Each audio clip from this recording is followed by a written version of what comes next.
Indian politics లో ఒక విప్లవాత్మకమైన మార్పులు చూడాలి అని నేను కోరుకుంటున్నాను. బహుశా అటువంటి మార్పులు కోరుకోవడం అత్యాశే అవుతుంది. ప్రభుత్వ పాలసీలను ప్రతిపక్ష పార్టీలు పూర్తిగా వ్యతిరేకించడం ఒక పరిపాటైపోయింది.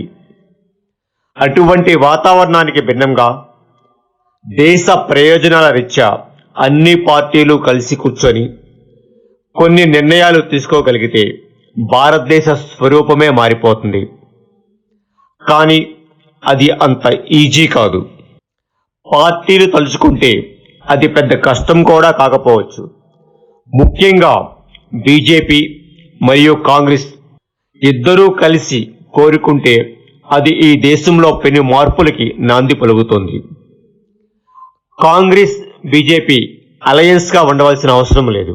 కానీ అంతర్జాతీయ విషయంలో దేశ ప్రయోజనాలే ముఖ్యంగా అన్ని పార్టీలు కలిసి కూర్చొని చర్చించుకుంటే అది మనకు ఎంతో ప్రయోజనకరంగా ఉంటుంది.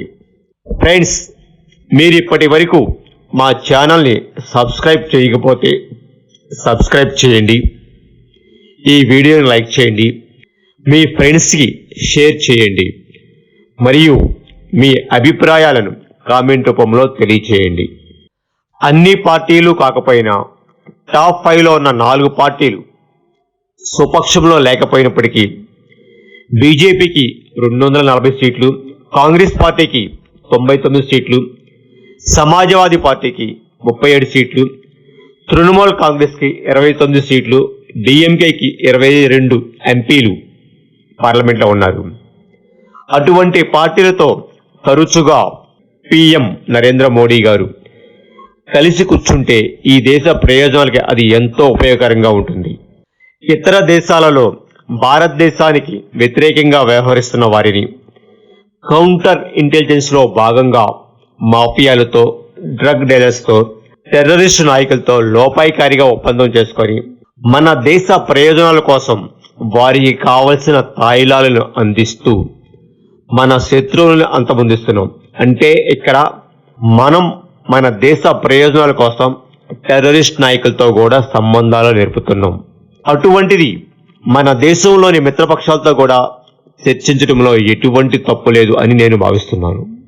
నరేంద్ర మోడీ గారు కాంగ్రెస్ నుంచి రాహుల్ గాంధీ, సోనియా గాంధీ లేదంటే ఆ పార్టీ అధ్యక్షుడు ఆ పార్టీ కోరుకున్న వారితో 1-to-1 కానీ కలిసి కానీ రెగ్యులర్గా tea, lunch or dinners programmes arrange చేసుకోగలిగితే ఒక విధమైన స్నేహపూరిత వాతావరణం ఏర్పడుతుంది.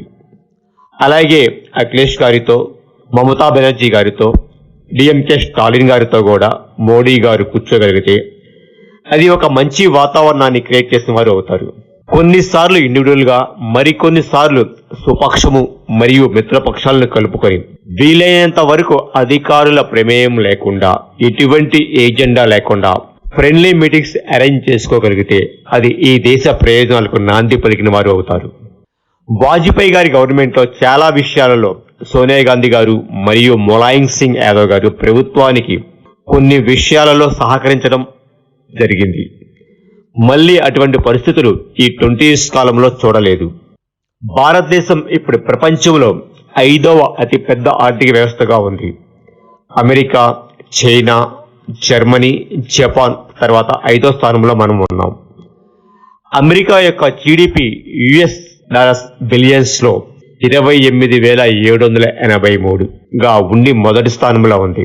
చైనా యొక్క జీడిపి 18,536, జర్మనీ యొక్క జీడిపి 4,590 బిలియన్స్, జపాన్ యొక్క జీడిపి 4,112 బిలియన్స్, ఇండియా యొక్క జీడిపి 3,942 బిలియన్స్. మనం మరి యొక్క 170 బిలియన్స్ ను దాటగలిగితే జపాన్ ను అధిగమించి 4వ స్థానంలోకి ఎగబాగుతాం. ఇంకొక 500 బిలియన్స్ పెంచుకోగలిగితే మనం 3వ స్థానంలోకి చేరుకుంటాం. మన దేశంలో ఉన్న అధికార పార్టీ మరియు ప్రతిపక్షాల మధ్య సమస్యలు పరిష్కరించుకొని దేశ ప్రయోజనాలే ముఖ్యంగా నిర్ణయాలు తీసుకోగలిగితే ఈ 5 సంవత్సరాలలో 3వ స్థానానికి ఎదగడం చాలా ఈజీ అవుతుంది. ఆ తర్వాత చైనాని, అమెరికాని చేరుకోవడానికి ఎన్ని సంవత్సరాలు పడుతుందో ఎవరు చెప్పలేం. ఇంకొక 20 నుంచి 30 సంవత్సరాల తర్వాత కూడా మనం చైనా అమెరికాలను అధిగమిస్తాం అంత ఈజీ కాదు. కాబట్టి ప్రస్తుతం మన లక్ష్యం జర్మనీ అండ్ జపాన్. వాటిని అధిగమించడం అనేది ఎంత తొందరగా జరుగుతుంది అనేది ప్రభుత్వం మరియు ప్రతిపక్షాల మీద ఆధారపడి ఉంది. కాబట్టి ఇండియన్ పాలిటిక్స్ లో విప్లవాత్మకమైన మార్పులను కోరుకుంటున్నాం.